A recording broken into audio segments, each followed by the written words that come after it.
ろしくお願いします。はい、ということで今日は、ゲストにスペシャルゲストに高野ゼミの高野さんとおなじみの山本チャンネルの山本さんに来てもらいました。はじめまして。はじめまして。ここ2人は本当に初めまして。はい、さっきね。30分前に初めて。いつも見てる人だ。本当だ、本物だと思ってね。思いました。もちろんベビーメタルのファン同士ということで、ちょっとベビーメタの話はしたいんですけど、なんせ多分私の、チャンネルで高野さん出ていただくのも初めてだし、なんか知ってると思うんですよ。視聴者さんは高野さんの存在は絶対 95% ぐらいの私の人が知ってると思うんですけど、そこまでなんかご自身の話とかをされてないじゃないですか。確かに。そうだからで私も全然知らないんですよ、高野さんのことまだ。そうですよね。打ち合わせしかしてないんで。そうすごくね、レッテル貼られてるから。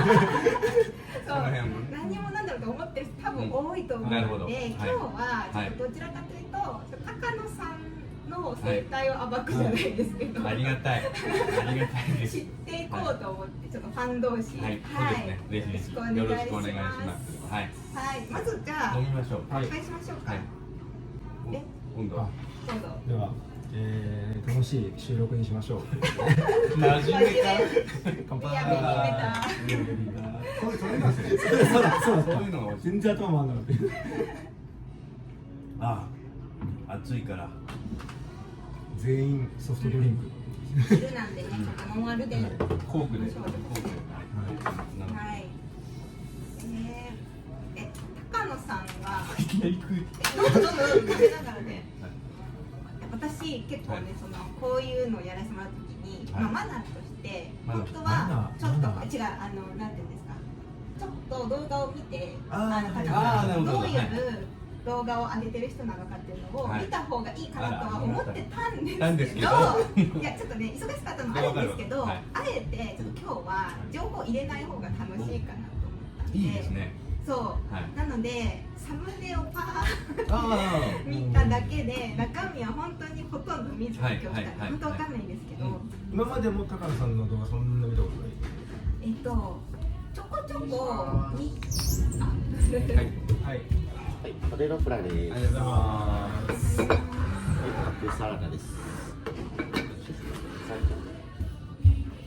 はい。でも続けて喋っちゃったんですか。擁護するあれじゃないんですけど、やっぱベビーメタルとか扱っているテーマが似てる以上、あんまりしっかり見ちゃうとちょっとつられるから見ないようにしてるとこはありませんでした。俺結構そうでしたよ、去年とか特に。こうなんかタイトルとサムネだけ見て、なんとなくなんだいいとこだけ。私はなかった。本当に多分全然そういう俺だけで違うじゃないですか。なんかこう高野さんのチャンネル特に高野さんはもう解説みたいな、ちょっとそうなんです。ある意味一歩引いて冷静な目で見るみたいな。で冷静な目で見てるのにたまに感情的になるから面白いみたいな。そう。プラスファン歴がこの3人って全然多分違うんですよ。一番長い5年ぐらい、どれぐらいですか？3年ぐらい。なんでなんかその数年ですごい変わったじゃないですか、ベビーメタル。そうです。別になんか見ても被んないだろうみたいな。そう、なんか違う視点でおそらく見てるんだなって思うので、なんか面白いなってのとちょっと勉強になる、逆に勉強になるって思って見させてもらった動画は何個かあるんですよ。で、私が最初に知ったきっかけはソニスフィアの奇跡、おそらくバズった。あれがそうです。僕も多分それで存在。本当ですか。あれがもうトップに出てきて、ベビーメタって入れたら、こんな人がいたんだと思ったんですけど、あれですか、高野さんはその頃よりもっとずっと前から、YouTube 活動をやってた。YouTube 活動自体の話ですね。はい。ソニスフィアの動画が多分2020年のぐらいなんですけど、その2年前ぐらいから YouTube 自体やったんですよ。2018年ぐらい。あれもコロナ前からやってたんですね。ゲーム実況やってました。アプリの。そうなんですか。アプリゲームの実況。その動画消えてますか？消えてますね。ですよね。知らない発言だったんです。そうです。同じチャンネルでやってたんですけど、今の高か同じチャンネルアカウントでやってて、はいはい結果全部消してますけど、その時点でどんぐらい人いました？ゲーム実況やってる半年やって18人とか。あこれはいかん。あ、いい感じですね。でもう半年ぐらい寝かせてやめたっていう。はいはい。で、なんかちょこっと思いついたのやっては消しやっては消しの中で2020年の2月にコロナで行けるチケット取ってたライブがペンメタじゃないですけど中止になったんです、土壇場で、はい、でそれをこう自分の中でこうなんだろう、腑になんですかね、腹落ちするためにこういうことがあって中止になっちゃってこう思ってるみたいな動画を1本上げたんですよ。でそれが割とこう見てくれる人が多くて、音楽の話してもいいのかなと思ってやって。まああれですよね、多分共感する人が多かったんでしょうね。そういう人いっぱいいたと思うので、でそれをなんか顔出してそういうことをなんか話してる人面白いなっていうのがあるんで。そう、でも顔出しもしてないですよ。してないんです。ラジオ動画みたいにして悔しいみたいな。そうだから、スタートはなんですか、イライラから始めてる。今もちょっと変わんないですけど、なんでこうなったのかっていうのをこう自分なりに整理するための動画から始めました。解説をじゃあしたかったとかっていうスタートではない？じゃない、全然じゃないです。じゃなくて。そうなんだ。私も解説っていうスタートだとかと思ってたんで。でもその次ぐらいからは、その曲についてのもともと自分の音楽のそのなんだろうな、ハマり方っていうか聴き方がもともとそれなんですよね。解説じゃないけど、なんでこういう背景で曲ができたのかっていうのを楽しむ方なので。なるほど。そうだから自分が得意な好きなことを YouTube にしようと思った時に自然と解説しかないみたいな。掘り下げるタイプだったんですね。もともとそうなんです。はい。ライブ行ってライブの感想をしゃべるとかじゃなくて、そう雑誌でこう言ってたのを踏まえた上で聞くと楽しいよねっていう聞き方なんで、もう小学校の頃からずっと。そんな前から。そう。じゃあちょっとなんかその話出たんで、はい、何歳ぐらいっていうかちょっとざっくりでいいんですけど、何学生の頃とかでいいんですけど、どれくらいからその音楽好きになって、なんかどういうルートで来て、今ベリーメタまでたどり着いたのかを。長くなっちゃいますかね。じゃあ2分ぐらいですね。すごい。まとめてくれる。だから音楽好きになったのがJ-POP 全盛期なんで、90年代後半の。誰がその頃流行ってた時？モーニング娘。ですよ。じゃあ同じですね、やっぱりね。モームス、ティームレボリューションみたいな。だからもう男女関係なく、そのなんていうんですかね、まあポップで明るくて、だから今みたいに、今の自分みたいにその音楽的に深いことやってるとか分からずに、なんかエクストリームだなっていう感じでハマっていって、テレビのタイアップだとか CM だとか、そういうとこからハマっていって、音楽聴くのはもう自然な、やっぱその年代的に、でレンタル CD 屋さんとかいっぱいあるから、そう聴きやすい土壌だったんじゃないかなと思って、で中学校入ってバンド始めるんですよ。でそこで一気にガラッと J-POP からロックに入っていって、ロックバンドだったんですね。ロックバンドだっつって、そうですね、そう。でその時にその課題曲っていうか文化祭でこれやろうってなったのが x ジャパンとかで、メタルに入っていって、課題曲として入っていって、で結果ハマって、でさっき言ったみたいにこう雑誌 X の雑誌とかやるとなんていうんですか、アイアンメイデンとかキスに憧れてとかって、そうなんだっつってどんどんまた下がっていくみたいな、そういう聴き方でずっと来たという。だからで YouTube 今前の話みたいに始まって、で x ジャパンが好きだとかビジュアル系が好きだっていう系譜の中で、やっぱベビーメタルがこうね、山本さんとも話したかな。だからアイドルが好き、そうメタルが好き、ロックが好きってなってった時に、もう全部兼ね備えてるやん。なるほど。です今まで通ってきたものを全部持ってるなっていうところで、一回寝かしたりしたんですけど、一度するそうファーストアルバムだけ借りてきていいじゃんと思ったものの、それで終わりだったんですよ。アルバム聞いたのに。アルバム聞いたのに、よく聞いてなかったんでしょうね。その本屋大賞に出てたから聞いてみようみたいな感じで、いいねって言って終わっちゃって。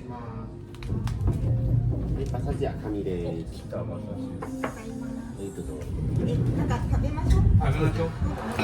ピーマン。食べながら喋る。ピーマン。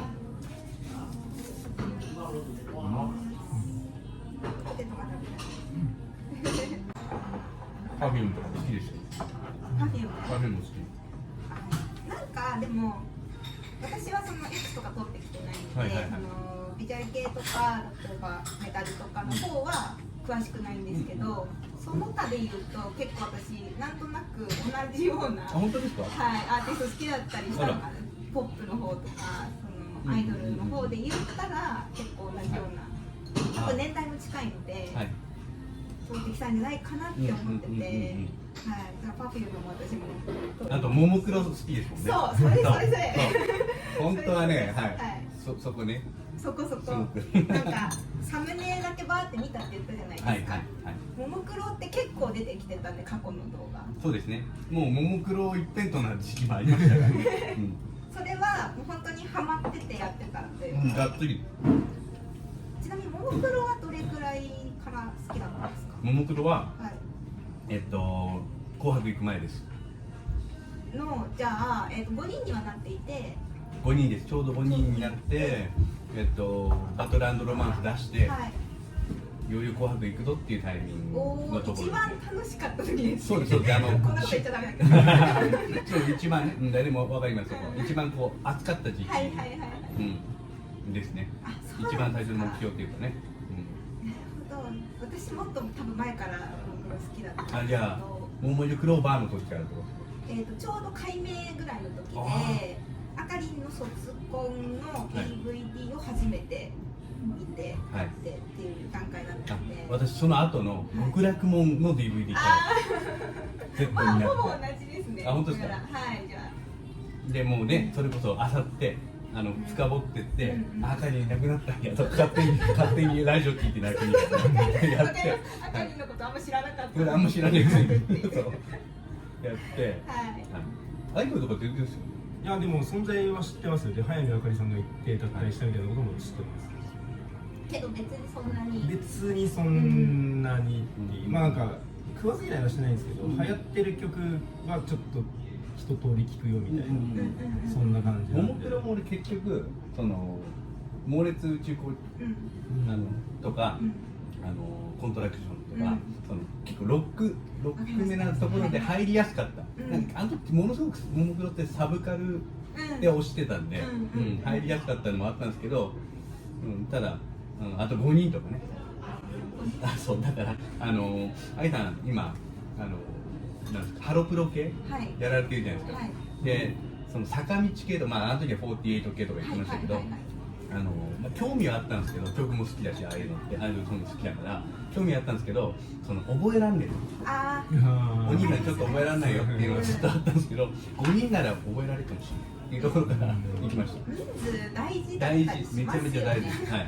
で赤はかなこさんとかね、覚えやすいです、また。そうそうそうそう。色と名前とこう合わせていくとか。なんかちょっとベビメタと近しいものを感じるとすると、そこら辺の、なんていうんですか、コンセプトをすごくしっかり立ててて、ちょっとプロレス的なことをやってみたりとか、まさに。はい、なんか多分プロデューサーマネージャーの方がそういうのが好きなんですよ。そうですよねそこがなんかちょっとコバさんと近しい部分を私は感じてて。結局そこもつなげていくとメタルとプロレスがそもそも親和性高かったりとか、だからこうストーリー作りやすいですよね。プロジェクト自体がね。なんかわかります。なるほどと思って。そう。はいはい。だからね、その辺もね、またいろいろこう合うところがあるんじゃないかなと思いつつ、バンドとかは聞かないですか？バンドとかは、でもそれこそ自分が中学生高校生ぐらいの時にバンプオブチキンとかが好きだったからですね。そう、それ世代だったんです多分。で、世代じゃないんですけど、ビーズがすごいハマったのが中学生の時で、それはなんか私のお母さんがビーズを友達から勧められたんだけど、お母さんはそんなにハマらなくて、でそのお母さんが借りた当時 DVD でもないのかな、ビデオかな、なんかそういうのとか CD アルバムを全部私聴いてみて、ライブでそれはまあすぐざっくりしちゃうので本当はもっといろいろあると思うけど、それはなんですか、曲それとも稲葉さんかっこいい的な両方です。ああ両方ですね。こんないい曲なんだっていうのと、まあ、当時まだ自分でライブに行ったこととかもないし DVD とか持ってなかったんで、初めてばりにその稲葉さんと松本さんがステージで暴れてるっていう映像みたいなのを初めて見たんですよ。こんなにライブって面白いんだ。ああなるほど、ライブ楽しそう。そうスタジアムバンドですよそうね。そうそう、だから CD を聴いてとかっていうよりはライブの映像を見て、あめっちゃいいじゃんと思って、でそこから結構そのロックっぽい音楽とかも好きになって、ただ私結構雑食というか EDM も好きだったし、なんかファンクがすごい好きで、アースウィンドファイヤーとかが好きだったんで、そんなになんかロックにそこにのめり込むことはなかったんです。あと洋楽の方にも結構行くんですか？洋楽も結構初めて行ったライブが、エリック・クラプトン。渋い。渋いな。それいつの話ですか？高校生の時。高校生でクラプトン行くんだ。渋い。いいっすね。来日してた時に行って、次がマルーン5とかあったんで、あそこもなんかマルーン5もいいっすね。ちょっとポップなんで聴きやすいところで、だってそのね、英語が好きみたいなところもあるんでしょうね。そうそうそう。なんでなんか私もそういうのを通ってきた結果、いろんなことやってるアイドルにハマりだし、でそこでベビーメタルにもハマったんです。5年前っていつぐらいですか？ベビーメタルさんいた時。いましたね。ですよ。で空手の頃です。あ、めっちゃいいじゃないですか。そう、当時東京ドーム前あれ何だったっです東京ドームが2016年のけ？後ですね。 9月のその後後ですね。はい。でもあの頃が多分一番なんだろう、こういうこと言ったら語弊あるかもしれないですけど、あの近辺だと一番ファンが元気だったというか、元気だった。イベントとかもめちゃめちゃ結構プロモーションしてた頃って最感じですか？近結構また復活してきましたけど、あの頃例えばセカンドアルバムに出る時とか、そのツタヤで0時0分になんか世界最速発売みたいなのがあったりとかして、まあ、僕さすがに行かなかったんですけどめちゃめちゃそうですね、ファン同士の交流とかめっちゃ活発だったで、今よりも若い人多かったかなっていうイメージがありますね。やっぱそのこう新規もう一番新規にどんどん広がって、やっぱその東京ドームやったっていうのは大きかった大日記念版もセカンドしかないもんね。そうなんですよね。坂野さんはあれですよね。去年、今年武道館武道館行ってない。じゃなくて、そのリターンズ1月一番今年だよ、今本当に年。 3ヶ月前。そう。 3人参戦できたやつですね。そうですね。お会いしてないけど。そう。そんで YouTube で、わ、2人は会ってるんやって思いながら、あ、俺もいたのになって思いながら。あの時はもう本当にね、どないさんとも連絡取ったことないし。ただお互いのツイートにいいんです。よくわかんない。そうですね。確かにこう見てんだぐらい。そうだ。あの時だ。どんな感じでした？どうでした？初めての。見たんですか？見たんですか？どうでした？いやめちゃめちゃ良かったですよ。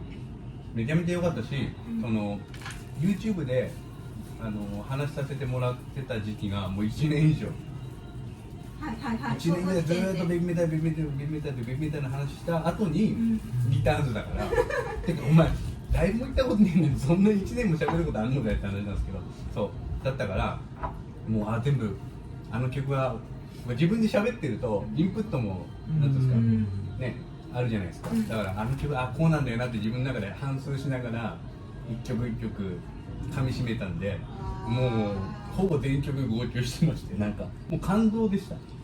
そこまで準備できてのファーストライブってあんまりなんもないじゃないですか。そうよくわかんないし、なんか2、3曲知らない曲あったなみたいなのじゃないですか。ファースト行くライブって、じゃなくてもうギンギンにもう仕上がった状態で行ってるから、もうあとは楽しむだけって感じで。整うだけ。完璧だったけど、まあそれも良かったのかなとは思いながら。確かにすごいレアなタイプですよきっと。ですね。で終わった後ライブ配信やってみたいな感じで、誰よりもこうなんだろうな、いろんなベクトルありますけど、楽しめたなって思結局なんかライブも何事もそうですけど、なんか初めてって越せないですよね。ああそうなのかなね。なんかビギンズの時はそれが怖かったです。リターンズもう120点だったんで、ビギンズ大丈夫かなと思ったらやっぱね新生ベビーメタルっていうのがあったからニュース的にね。いやー歴史的瞬間を見られたおありがとうございます本当にありがとうございます。いやそこでそうやっぱりお二人ギターズ来てたんだなっていうのを見てるからじゃあこの後あれなビギンズ来んのかなとかやっぱ気になるじゃないですか。でチェックしてましたよ。すんごいふてくされてたアイスキッパーにしてたからそれ見た。ああ取れなかったんだそうああと思いながらも思いながらも若干北総読みましたけどでそこは YouTuber なんでいや本当にあ本当私に抜かれましたよ。いやでも取れなかったですか。取れなかったです。ね何回かチャレンジ3回かな。うわはい。オフィシャルとかそもそもだってブラックボックス持ってるんで一番最初からでうん取れないんだっていう感じですけどまあそれぐらいねわかるメタルが大人気ということなんでもう仕方ないかなっていう気がしますけど今まで逆に武道館も行かれたのじゃあもうあんまり取れないってことはなかったんだ。初めてでした。うわで今回結構その子さんのお二人からすると激戦な感じは感じました。いや僕はあっさり取れちゃったんですけど見てましたよなんか推薦で受かったやつみたいな。そう 2days あっさり2daysあっさり取れてるなーって思ってもう山本さんに LINE するの嫌になりましたで僕取れて「愛さんどうですか愛さんどうですか?」って見てちゃったよ冗談ですけど本当にねなんか良かったですね2人は。で私は次ディレイではいはいはいとりあえず5月の20日と出るかなまだ出るかわかんないですけどどっち両方ですか。あと違いますクリアの方だけうんとりあえでもまあみんなもね忙しい人多いと思うんですけど、とりあえずクリアは抑えとけばって感じでしょ。結構喋った。ず結構喋った、うんそうですねじゃあちょっと山本さん締めてもらって一応今日高野さん主役だったからそうですねというわけでまあこれが高野亮太という男です。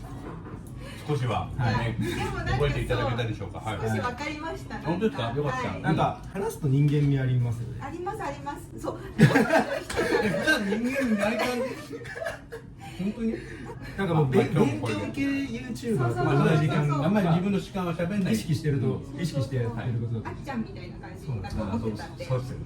そうなってくるとね。あんまりその持論をあまり言わないじゃないですか。結構公平中立にやるんですよ。イメージです。大丈夫です。はい。大丈夫です。これからも定期的にそうですね。ぜひぜひはい。盛り上げつつね。はい。山本軍団にようこそって言われた時ちょっと断ったんですけど。山本軍団って何ですか。高野さんが山本主題で集まってるこの我々ですから。勝手に使徒を仰いでる。